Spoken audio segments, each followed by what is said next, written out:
Hello and Fakhar रागले to all of you. मैं हूँ फ़ख़र यूसुफ़ज़ई और आप देख रहे हैं डिबेट विद फ़ख़र। आज की डिबेट में बात करेंगे 2 बड़ी अहम चीज़ें हैं। एक तो ब्रिक्स है। ब्रिक्स के हवाले से जब भी ब्रिक्स समिट होता है तो उसकी इम्पोर्टेंस होती है। वैसे तो दुनिया में बहुत सारी ऐसी चीज़ें चल रही होती है अराउंड द वर्ल्ड, जिनमें दुनिया के बहुत सारे कंट्रीज़ एक छत के नीचे और एक साथ होते हैं। ओआईसी है, यूनाइटेड नेशन में पूरी दुनिया की ऑलमोस्ट कंट्रीज़ हैं। I2U2 है, इसके अलावा भी क्वाड हैं, बहुत सारी चीज़ें हैं।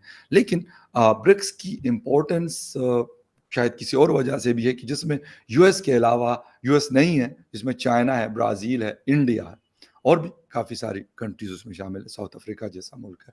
लेकिन क्योंकि कहा जाता है कि जो जीडीपी को ये कवर करता है ऑलमोस्ट 16% और 24% दुनिया की पॉपुलेशन इन कंट्रीज़ पे मुश्तमिल है, तो यकीनन एक बड़ी इम्पोर्टेंस इसकी है।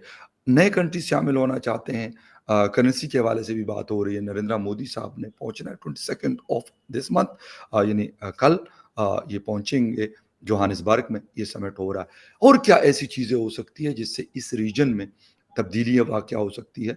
ठीक है, हमारा मतलब या मकसद ये नहीं है, क्योंकि बहुत सारे लोग स्पेशली पाकिस्तान के अगर कॉन्टेक्स्ट में मैं बात करूँ तो कहते हैं यार अमेरिका से टक्कर लेना शायद बहुत बड़ी बात है। हालाँकि मुझे नहीं लगता कि आप टक्कर लें, आप सही होके भी उनके साथ अगर चलें और उनकी टेक्नोलॉजी से, उनकी रिसर्च से अगर आप फ़ायदा उठा सकते हैं, तो मेरे ख़्याल में बहुत सारी कंट्रीज़ ऐसा कर सकती हैं, जिसमें अब इंडिया भी उस क्लब का मेंबर है। लेकिन पैरेलली वो यहाँ पे ब्रिक्स में भी बहुत अहम रोल प्ले कर रहा है। इसके साथ चंद्रयान की बात तो ख़ैर अभी हम करेंगे जब वो लैंड करेगा, hopefully, hope for the best.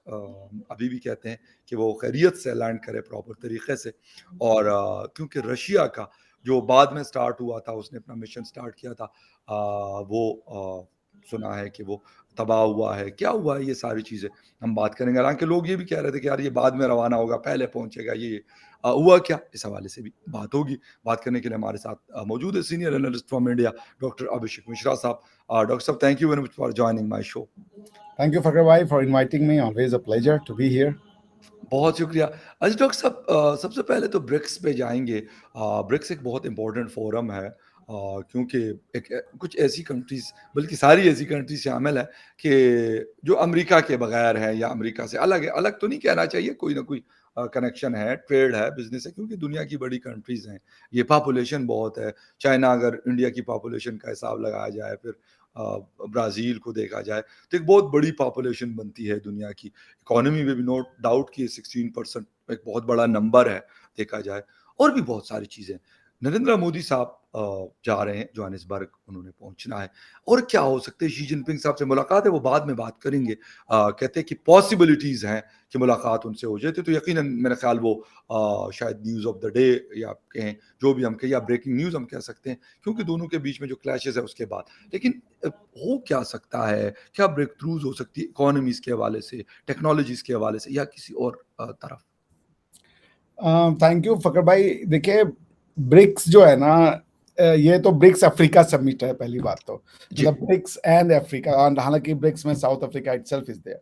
या अच्छा, ब्रिक्स की सबसे खास बात है कि इसको कॉइन किया था जिम ओनील ने, जो उस समय उसमें थे, आपका मेरे ख्याल से एक वो थी इन्वेस्टमेंट बैंकिंग की वो कंपनी जी। थी, जिसका नाम गोल्डमैन सैक्स, ठीक है ना। ओके।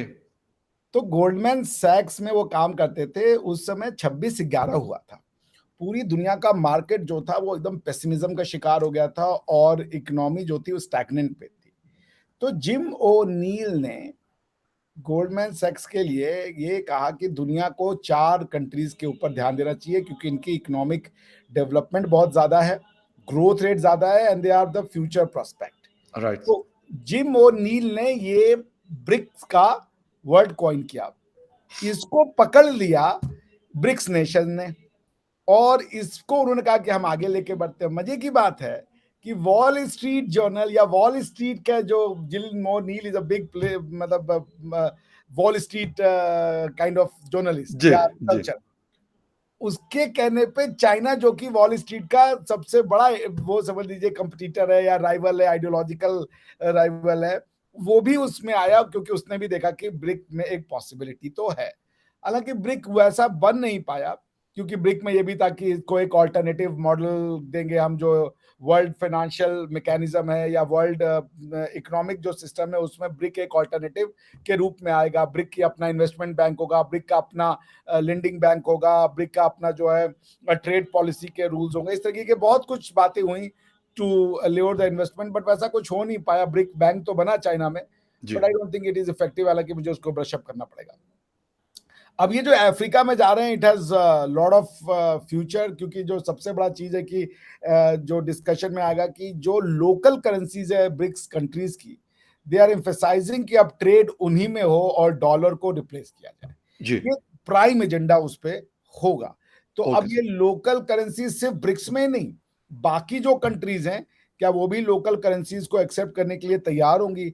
अगर वो तैयार होंगी तो फिर वो उसका जो मसौदा आएगा या जो उसकी मोडालिटीज होंगी वो जी, कैसे ड्रा आउट होंगी। तो there is lot to offer. Africa के साथ क्या टर्म हो सकते हैं, अफ्रीका कैसे इसमें जुड़ सकता है? चाइना के लिए एक ग्रोइंग डिससेटिस्फैक्शन है अफ्रीका में। ओके। अभी आज की डेट में जो चाइनीज इन्वेस्टमेंट मॉडल या जो उनका ये डेट का मॉडल है, जो इन्वेस्टमेंट के फॉर्म में आता है बट वो डेट देता है आपको, तो जी, उस मॉडल से वहाँ के लोग परेशान हैं और वो चाहते हैं कि चाइना के अलावा भी जो उनके पास इन्वेस्टमेंट है वो आए, बड़ी इन्वेस्टमेंट। ब्रिक जी, कुड प्ले अ रोल, हालांकि चाइना उसमें है, मगर ब्रिक कंट्रीज जो हैं they are also looking forward, specially India, की जो अफ्रीकन मिनरल्स हैं या जो ऑयल का सोर्स है उसको भी हम एक्सप्लॉइट करें। तो जी, it is lot at stake. और ये बात भी हुई कि क्या ब्रिक्स अफ्रीका के समिट के साइडलाइन पे शी जिनपिंग और मोदी भी बैठेंगे। मुझे नहीं लगता कि ऐसा कोई जो एक होता ना कि पहले मिनिस्टर मिलते जी, हैं बिल्कुल। उसके बाद ये सेक्रेटरी, वैसा जी, कुछ हुआ नहीं है। और कोई अगर ट्रैक टू मीटिंग हो रही हो उसके बाद सीधा प्राइम मिनिस्टर के लोग मिल लें, तो आई डोंट थिंक कि, मुझे जो अभी रिसेंट मेमोरी में आ रहा है कि अजीत डोभाल साहब गए थे, वांग यी से उनकी मुलाकात हुई थी 2-3 महीना पहले। तो अगर उसके बेसिस पे कुछ मिलने का हो तो हो, अदरवाइज आई डोंट थिंक कि why Modi and Jinping would meet, because discuss करने का है क्या? गलवान के अलावा तो कुछ बचा ही नहीं है। हुँ, इंडिया ने साफ साफ कह दिया है कि ये वो स्टेटस को नहीं रहेगा कि बिजनेस भी करो और डिस्प्यूट को भी जिंदा रखो। उन्होंने कहा कि आपने, you have eroded the trust, Galwan has significantly eroded the trust in China. तो जब तक वो ठीक नहीं होगा तब तक स्टेटस एज यूजुअल तो नहीं होगा, स्टेटस को तो नहीं होगा। So let's see what comes out of it.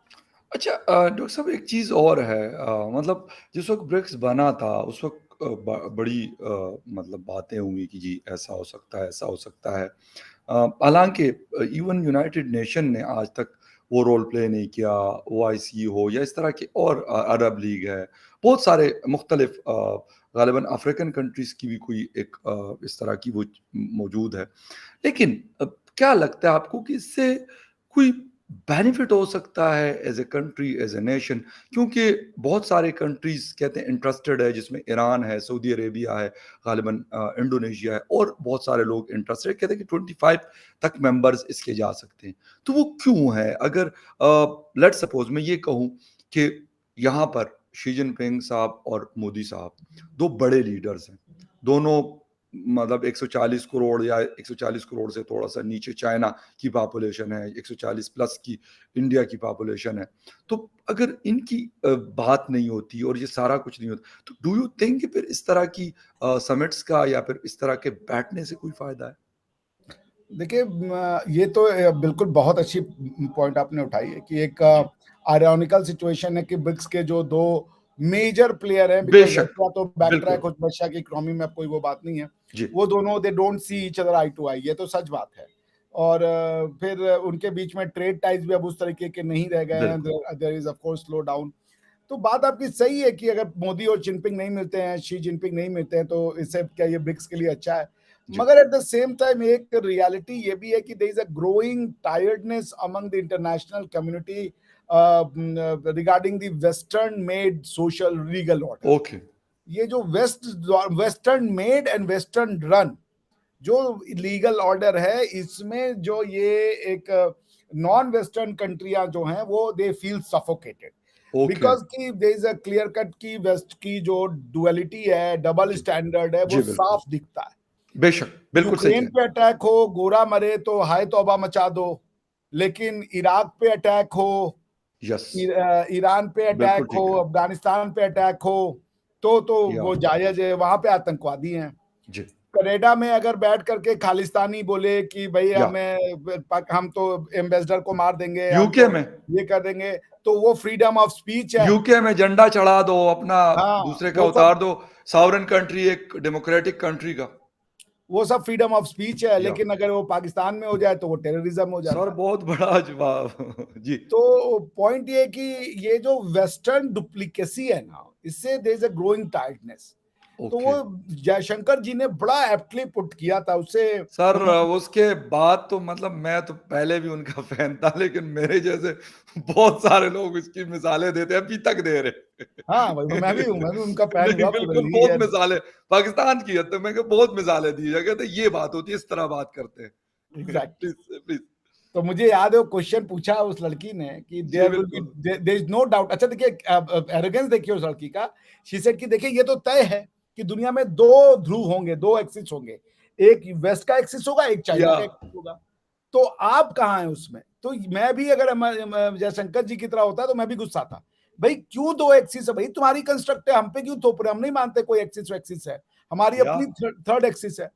हम अपने यहाँ पे हैं भाई, तुम्हारा ये तुम दुनिया को देख रहे हो, एक चाइना, एक अमेरिका, और इधर आओ नहीं तो उधर आओ, नहीं तो तुम किसी में से नहीं हो, मतलब इधर गए बिल्कुल तो बिल्कुल, तुम्हारे दुश्मन, उधर गए तो ये तुम्हारा कंस्ट्रक्ट है, मेरा नहीं है। मतलब ये तो बदमाशी है सीधी सीधी। एग्जैक्टली कि या या तो हमको चुनो, या तो ये क्या वॉर ऑन टेरर है आपके क्या? पास कोई ऑप्शन नहीं है इसके हाँ, अलावा। जैसे वो बुश का एरोगेंस था ना या कि either you are with us और you are against us. Pakistan, हाँ, जनरल मुशर्रफ के, बिल्कुल बिल्कुल। एग्जैक्टली। उन्होंने तो कहा ये सर हम क्यों लेटे भाई? हुए हैं, उन्होंने कहा सर हम लेटे एग्जैक्टली। हुए हैं, आप हुक्म करें। पर उनकी मजबूरी थी, लेकिन इंटरनेशनल गेम में ऐसे नहीं होगा ना कि आप बोले कि बिल्कुल। इधर यू आर विद अमेरिका और यू आर अगेंस्ट अमेरिका। नहीं, वो डॉक्टर साहब ने बहुत अच्छा कहा था, मुझे तो बड़ी मतलब अभी भी मैं जब कभी अगर मेरे नज़र से वो क्लिप गुज़रे तो जिसे कहते हैं ना मेरा दिल खुश हो जाता है। Yeah. जी, So he rightly said कि Europe somehow has to grow out of this mindset कि या दुनिया की प्रॉब्लम, यूरोप की प्रॉब्लम दुनिया की दुनिया प्रॉब्लम की है। प्रॉब्लम है। यानी कि बिल्कुल, यूक्रेन पे लड़ाई हो जाए तो हम तेल ना ले चाइना, हम रशिया से, रशिया रशिया को से ब्लॉक कर दें। लेकिन वही चाइना अगर इंडिया में घुस आए, या आप जाकर के लीबिया को बर्बाद या कर दो, या आप जाकर के इराक में लोगों को या भूखा मार दो, ईरान के ऊपर तुम इतने सैंक्शंस लगा सैंक्शंस, दियो कि बेचारे उसकी जो है कमर टूट गई इकोनॉमी उसकी बैठ जाए। इकोनॉमी की। तो तुम इकोनॉमिक्स को तबाहो बर्बाद कर दो, क्योंकि तुम्हारे हिसाब से दुनिया नहीं चल रही है। एग्ज़ैक्टली, और अब हम तेल लेने कहाँ जाएँ? क्योंकि भई उसने उस पे अटैक कर लिया। तो ये यूक्रेन जो पे, डबल स्टैंडर्ड है, इससे एक दुनिया थक चुकी है। आप एग्ज़ैक्टली, कहते तो हो कि हमको international law, rule based order चाहिए, बट उसमें इंटरनेशनल लॉ के जो रूल बेस्ड ऑर्डर के जो पैरामीटर्स है वो अलग-अलग हैं।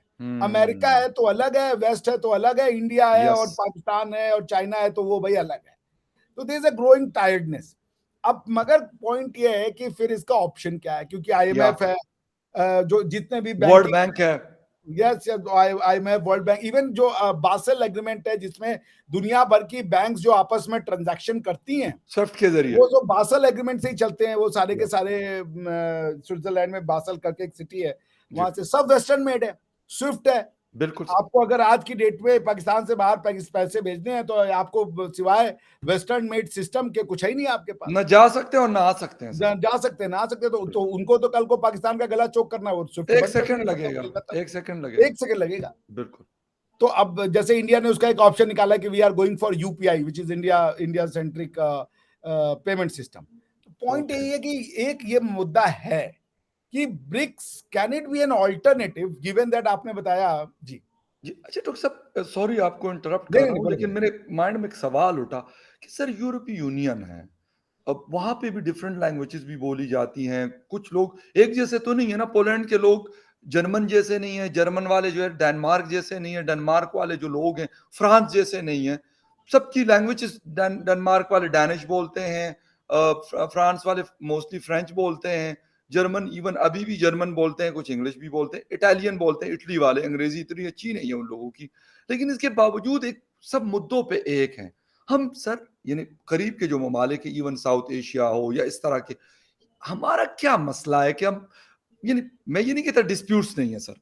बिल्कुल इंडिया को पाकिस्तान से गिला होगा, चाइना को इंडिया या इंडिया को चाइना से हो सकता है, अफ़गानिस्तान भी हमसे बहुत सारे गिले-शिकवे करता है। मैं उसकी बात नहीं करता कि नहीं हो सकते, वो करे क्यों? करेंगे वो। कुछ 100% सही होंगे, कुछ 70% सही होंगे, कुछ 50% सही होंगे, कुछ हो सकते हैं बिल्कुल ही बेसलेस हो। लेकिन कुछ ना कुछ ऐसा हो। लेकिन सर हम क्यों उनकी तरह नहीं कर सकते? उन्होंने यूक्रेन पे हुआ, पूरा यूरोप बैठ गया। हम क्यों सर नहीं बैठ सकते कि इतना बड़ा, यानी जो डॉक्टर जयशंकर साहब ने बड़ी ब्रेवली वो चीज़ को डिफेंड किया उन्होंने अपने मुद्दे को या अपने नैरेटिव को। लेकिन हम इकट्ठे तो नहीं बैठते ना। अफ़गानिस्तान को हमसे मसला, हमें ईरान से मसला, ईरान को सऊदी अरेबिया से या किसी और से हम ये चीज़ नहीं कर पाते। ये मुझे समझ नहीं आती। देखिए, मैं नहीं समझता कि EU as a European union EU का जो कॉन्सेप्ट है, यूरोपियन इकोनॉमिक यूनियन, जी, उसको अगर छोड़ दें, तो EU is falling apart. Okay, भाई ब्रेक्सिट उसका एग्जाम्पल है, वो कहाँ बैठ राइट, पाया साथ में। राइट, ब्रेक्सिट सबसे बड़ा एग्जाम्पल है कि ईयू नहीं चल पाया।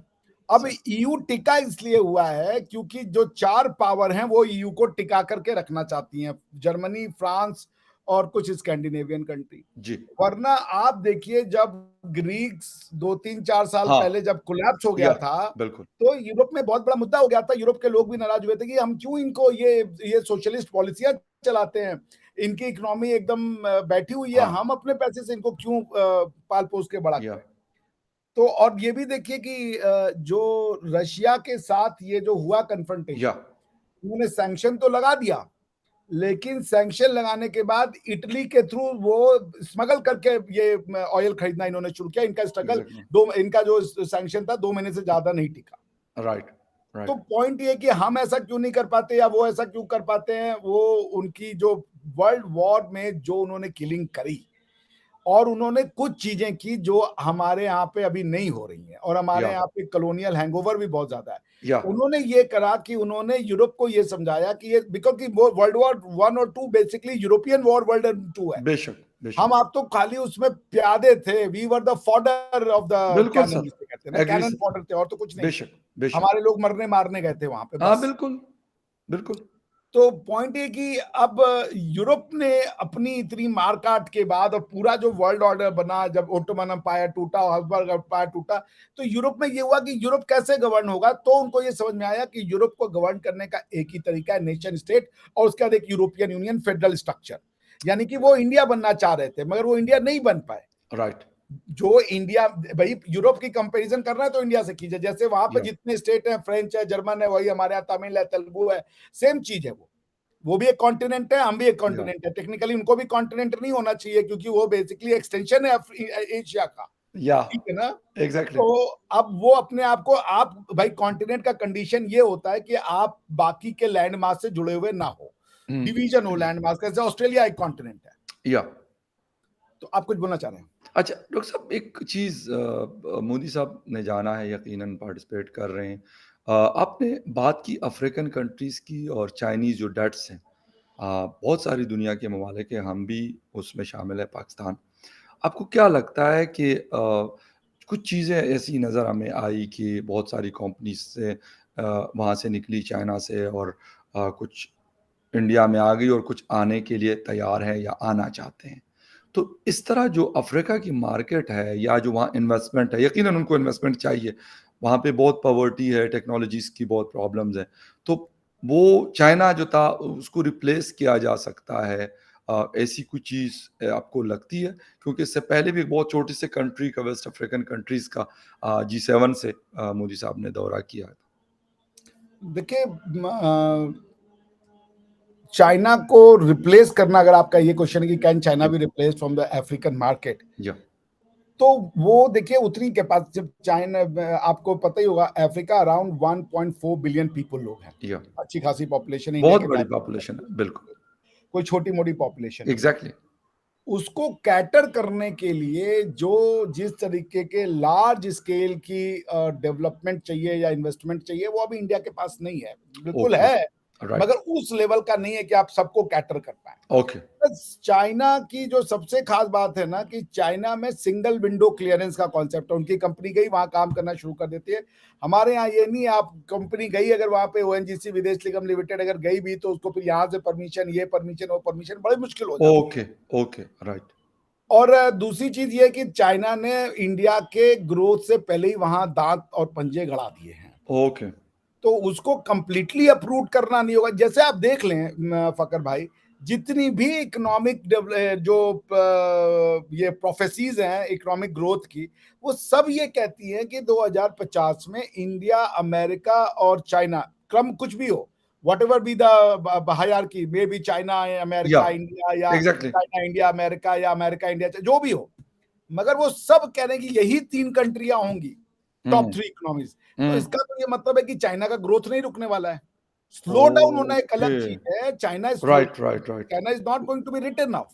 क्योंकि वो ज़बरदस्त। जब ये देख रही है ना कि इनका ग्रो होगा, उसका रीज़न ये है कि जो इंडस्ट्रियल जिस स्केल की इंडस्ट्रियल जो रिवॉल्यूशन बेस है। हुई है अपने यहाँ, उसको मैच करने के लिए दुनिया के पास वो अभी वो फैसिलिटी नहीं है। सही, चाइना ने जो सही। बेहेमथ क्रिएट किए हुए हैं, नो उस डाउट। तरीके के माल को सप्लाई करने के लिए और प्रोड्यूस करने के लिए, वो 1-2 दिन में नहीं हुआ, 1979 से चल रहा बिल्कुल, है। बिल्कुल, डेंग बिल्कुल, शाओपिंग ने शुरू किया। हमारे यहाँ बिल्कुल। तो आप अगर 79 में उन्होंने अपनी इकोनॉमी खोली, हमारी इकोनॉमी खोली 91 में, और या ये इतना खुलते-खुलते तो वो 2001-2 में उन्होंने कहा ठीक है, हम एफडीआई को और भी लिबरेट करेंगे।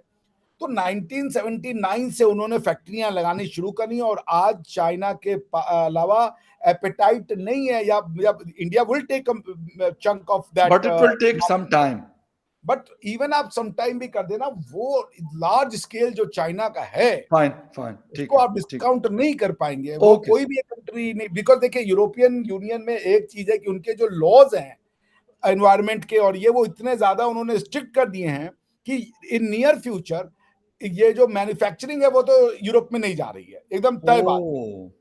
तो जब फाइन, मैन्युफैक्चरिंग ईयू में नहीं जाएगी, यूरोपियन यूनियन में, तो वो तो सामान तो बाहर से ही बनवाएंगे अपना। और बिल्कुल सही। दूसरी चीज है कि चूंकि उनकी पॉपुलेशन गिर रही है और उनका जो लेबर लॉ है वो इतना हाई है, जैसे जब मैं पीएचडी स्टूडेंट था जर्मनी में, तो मैं 1 महीना करीब वहां पे एज ए स्टूडेंट जॉब भी किया मैंने। तो ओके, जो स्टूडेंट जॉब आप करते थे, तो हमें 1 घंटे का फकर भाई, ये बाय लॉ था कि आप 9.5 यूरो से नीचे नहीं दे सकते, ओके, या 9 यूरो ऐसे ही कुछ था, यानी ओके। 9 यूरो पर आवर आपको देने हैं। बिल्कुल ठीक है तो सर। अगर आपने 10 घंटा या 8 घंटे की शिफ्ट की, तो आपके 72 यूरो बन गए।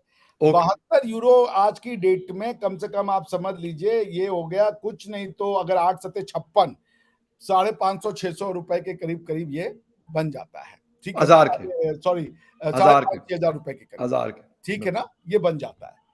तो आप सोचिए, एक दिन की इतनी कमाई तो यूरोप नहीं दे पाएगा। अगर आपको, फाइन। चूंकि उनकी जो पॉपुलेशन है, मैं बताऊं, जर्मनी बहुत रिच कंट्री है, जर्मनी के लोग रिच नहीं है, स्टेट इतनी गवर्नमेंट है। रिच है कि उसने लोगों राइट, को मिनिमम हेल्थ केयर, मिनिमम ये सब प्रोवाइड कर रखा है। मगर एक एवरेज जर्मन जो है, उसकी इनकम है 1600 यूरो, 1700 यूरो, 1400 यूरो, वो नहीं अफोर्ड कर सकता। ये जो मैंने अभी टी शर्ट पहनी है, ये मैंने वहां पे एक चीप, मतलब रीजनेबल, जी, जी। वो जी, जी। स्टोर चेन है, उसका नाम है प्राइमार्क।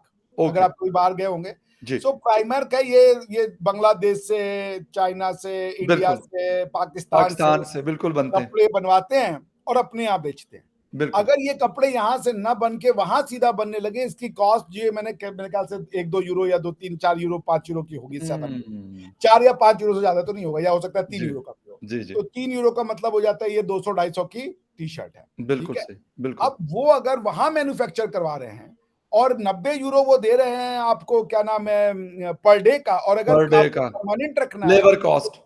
तो हाँ, लेबर कॉस्ट में जब आपको परमानेंट रखेंगे ना, तो फिर आपको सोशल सिक्योरिटी, इंश्योरेंस, सब हेल्थ, कुछ देना सब पड़ेगा कंपनी उनको। देने का पड़ेगा। नहीं अफोर्ड कर सकते वो, उनके लॉज अब इतने हुँ। स्ट्रिक्ट हो चुके हैं कि manufacturing will never come back to तो ये Europe, at least possible this kind नहीं ऑफ है। चीप, जो जो इस टाइप की मैन्युफैक्चरिंग है। High okay, and technological manufacturing, जैसे एयरबस बनाना है या इस टाइप का मैन्युफैक्चरिंग, भले वो कर लें, हाई एंड बिल्कुल सही। इंजीनियरिंग का, कैपिटल गुड्स का, बट ये टाइप की मैन्युफैक्चरिंग अब नहीं आ रही है। ये नहीं तो करनी उन्होंने। और ये उनको सप्लाई करने के लिए आपको इंडिया, चाइना और वो जैसी कंट्री चाहिए जो मैन्युफैक्चर करें, एमिशन करें। तो इसलिए बिल्कुल। मेरे कहने का ये मतलब है कि China would not be replace, it will okay, fine. Grow down. Right, China right, is right. Not going to be replace. कोई हम ऐसे कह दें नहीं चाइना खत्म है इंडिया आ जाएगा, ऐसा नहीं होने वाला। Okay, fine.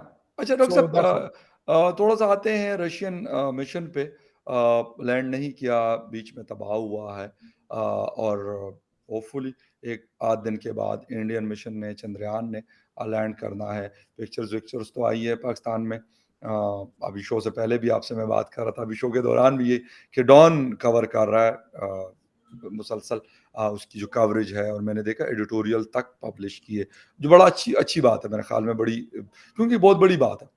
क्या लग रहा है आपको कि रशिया वाला क्या मसला, हालाँकि रशिया तो इससे पहले जा चुका है, लेकिन कोई हो सकता है मिशन, मैं ये नहीं कहता कि ये रशिया का, इवन अमेरिका का भी हो सकता है, तबाह हो सकता है बीच में से, चाइना का भी क्योंकि ये 3 है, India is the 4th one. क्या एक्सपेक्टेशन है, क्या नज़र आ रहा है? लेकिन रशिया वाले पे पहले थोड़ा-सा अगर बात करें। देखिए, रशिया ने तो नहीं किया, यूएसएसआर ने लास्ट लूनर मिशन 1976 में भेजा था, उसका नाम था Luna 24। Okay sir. Russia USSR तो नहीं है, या ठीक है? बिल्कुल तो सही, it is the first attempt of Russia, जो ठीक है? फ्लॉप हुआ। And it simply flopped, it या सिंपली। अब मैं देखिए इसको यही कहूँगा कि बहुत मेहनत लगती है, तो मैं बिल्कुल सही रशियंस है। के लिए कहूँगा ऑल द बेस्ट, अगली बार करें, क्योंकि टेक्निकल ग्लिच हो सकती है, it's a major technology and science absolutely right. Exercise. तो इसको इतनी जल्दी हम 1-2 सेंटेंस में कह देंगे इट्स फ्लॉप, ऐसा नहीं है। मेरी पूरी बधाई है या उन एग्ज़ैक्टली। साइंटिस्टों को, उन्होंने मेहनत करी and they couldn't succeed. I am sure next time they will do a hmm, wonderful job. तो मेरी शुभकामनाएँ, क्योंकि हम खुद भी बिल्कुल। चंद्रयान में गिर गए थे, तो हमें पता है हाँ, कि जब बिल्कुल, आप मेहनत बिल्कुल सही, करते हैं बिल्कुल तो। सही। और इंसानों ने ही की, देखिए जब हम आसमान में चले जाते हैं, आकाश में चले जाते हैं, तो फिर वहाँ पे ना ये रशिया, इंडिया खत्म हो जाना चाहिए। बिल्कुल सही, अब वहाँ पे इंसान जा रहे हैं, तो ज़बरदस्त। कोई भी इंसान जाए, हमारा तो चौड़ा छाती हो जाना चाहिए कि भाई इंसानों ने साला वहाँ भी पहुँच गए, वहाँ भी जाके ये लेके न्यूज़ चले आए कि एक्सेस देखो आ गई है।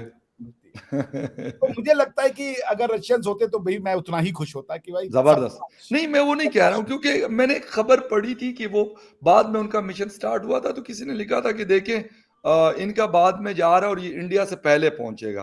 तो मैंने कहा यार, हर किसी का अपना-अपना कोई तरीका होगा, मुझे अब क्योंकि ये तो ये मतलब दो उस तरह के साइंस के एक्सपर्ट्स नहीं है, लेकिन कोई वजह होगी उसके पीछे कि वो किसी और तरीके से, कोई और टेक्नोलॉजी उनकी होगी, उन्होंने कोई और टेक्नोलॉजी इस्तेमाल की फ़खर होगी, भाई, simple this is that. Shows जो बंदा ये आर्टिकल लिखा होगा, जी, क्या सोच है?